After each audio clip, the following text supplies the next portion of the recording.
octobre 2009. 1er octobre 2009, retour à Goethe. Revenir sans cesse à la pensée de Goethe. Analyser 20 fois, 100 fois le conflit entre la foi et l'incrédulité. Tout est là. Quitte à étonner en affirmant que ce conflit intéresse l'économie autant que la défense, la culture autant que la religion.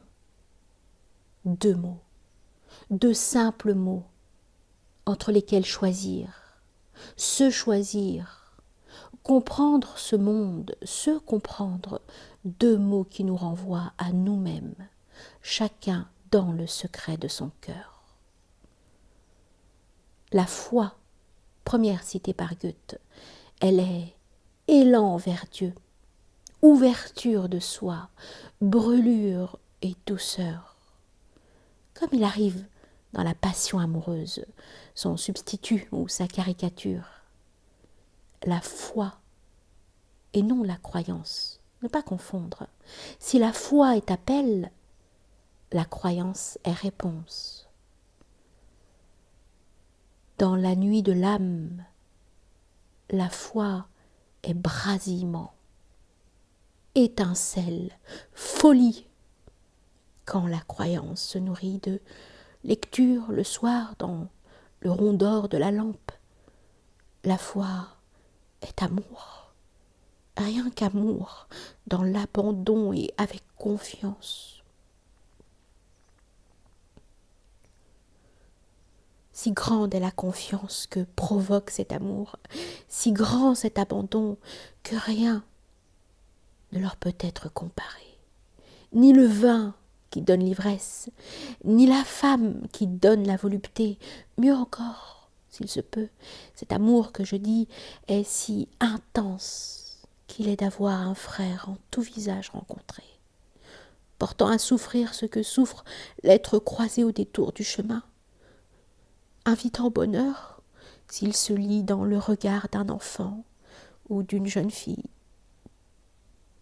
Bref, cet amour nous charge des malheurs et des joies du monde, à mesure que nous les traversons, brûlure et douceur, jusqu'à ce que nous devenions, sans qu'il eût paru, la souffrance ou la joie des hommes. Il y a ce que la foi fait de nous, mais dans quel dessein? Peut-on seulement parler d'un dessein? Ce qu'elle fait de nous, en tout cas, donne un sens à notre vie. Combien de fois n'entend-on pas tel s'écrier « Vous avez beaucoup de chance parce que vous avez la foi ». C'est vrai et c'est faux. Si la foi est un don de Dieu, alors oui, c'est une chance. Mais cette chance, il faut savoir qu'elle se paie en retour de souffrances assumées et de joies partagées. Impossible d'avoir le cœur sec ou de rester indifférent si l'on a la foi. Tout atteint l'homme de foi, au lieu que la croyance sert souvent de cuirasse. J'ai entendu un ami me dire qu'il serait prêt à mourir pour un dogme. Mon Dieu, que n'ai-je entendu là? Le dogme fige la vérité alors qu'elle ne cesse d'être en chemin, de cheminer, jusqu'à nous faire rencontrer enfin la vie. Aurait-on oublié le mot de Jésus « Je suis la voie, la vérité, la vie ». Rien de figé là-dedans, mais bien au contraire, le mouvement, l'éblouissement du chemin, l'illumination de la vie. Lève-toi et marche. Partout, à chaque instant, il nous est commandé de nous mettre en marche. À l'homme de foi, Goethe oppose l'incrédule, et non point l'athée, trait de génie, foi versus incrédulité, 2 termes que l'on ne se fût pas attendu à voir à ce point antinomique, comme si l'homme de foi devait être tenu pour crédule, alors que c'est l'incrédule qui craint plus que tout de passer pour crédule. Qu'en est-il en vérité? L'incrédulité est-elle un doute systématique? Une faiblesse de l'âme? Une posture philosophique? Peut-être convient-il de remonter jusqu'au crédule pour comprendre l'incrédule. Autant le premier se voit taxé de naïveté, de candeur et même de sottise, autant le second veut penser par lui-même, prendre le recul nécessaire à une saine critique, toute mesure qui révèle un grand scepticisme. Par son incrédulité, celui-ci se flatte d'exciter une grande part de son intelligence, tandis que, grâce à sa crédulité, celui-là s'organise une vie quiète.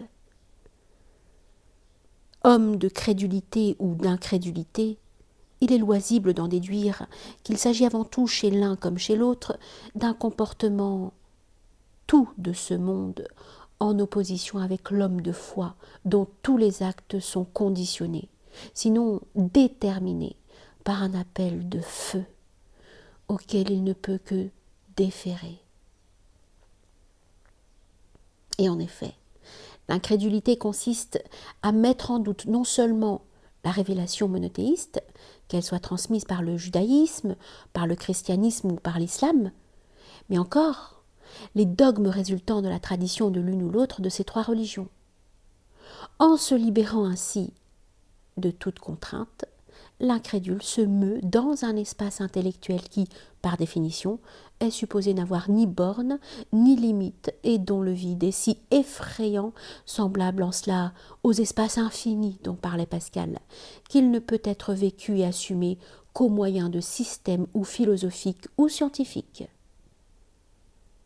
L'incrédule se construit des forteresses à l'intérieur desquelles il s'enferme. Toute théorie qui vient conforter son scepticisme est la bienvenue. Ainsi, avec la publication en 1859 de l'essai de l'origine des espèces, le surgissement du darwinisme en pleine époque scientiste et positiviste fit l'effet d'un coup de revolver dans un concert. Un grand siècle plus tôt, la parution de l'encyclopédie de Diderot dès 1751 provoqua la même déflagration. En somme, l'incrédule accepte avec une infinie crédulité tout système qui le convainc qu'il a raison de cultiver son incrédulité. Son maître, même s'il ne le sait pas, n'est autre qu'Héraclite d'Éphèse, selon qui le logos découle de ce monde, tandis que le maître de l'homme de foi se nomme Saint Jean, l'évangéliste, lequel, prenant le contre-pied d'Héraclite, n'hésite pas à affirmer que le monde découle du logos. Telles sont en effet les deux pentes de l'esprit humain. La première, tout entière soumise à ce monde-ci, se nourrit de scepticisme, d'orgueil, et juge que la mort met un terme à une aventure existentielle. La seconde, aspirant à un monde autre, tend sa vie vers sa fin dernière. Pèlerinage dans une vallée de larmes, comme dit l'Écriture, et espère, suivant cela, la révélation. Suivant en cela la révélation, que la mort n'est qu'un passage vers un accomplissement définitif. D'Héraclite à Freud et à Marx, le chemin se suit aisément, jusqu'au jour où l'incrédule, fatigué de ses certitudes renouvelables, est amené à s'interroger. Peut-être lui arrivera-t-il alors de considérer que de Saint Jean l'évangéliste à lui, trop de saints, trop de saintes ont jalonné les siècles avec constance, avec obstination, avec ferveur, pour que leur témoignage ne mérite d'être pris en considération, analysé à la lumière de la seule raison et ne devienne une preuve. Dieu se prouve par ses témoins. Dieu se révèle en ceux qui, ne l'ayant jamais vu, ont cru en lui. Dieu apparaît dans tout visage de souffrance ou de joie, dans tout visage porté à son paroxysme de souffrance ou de joie.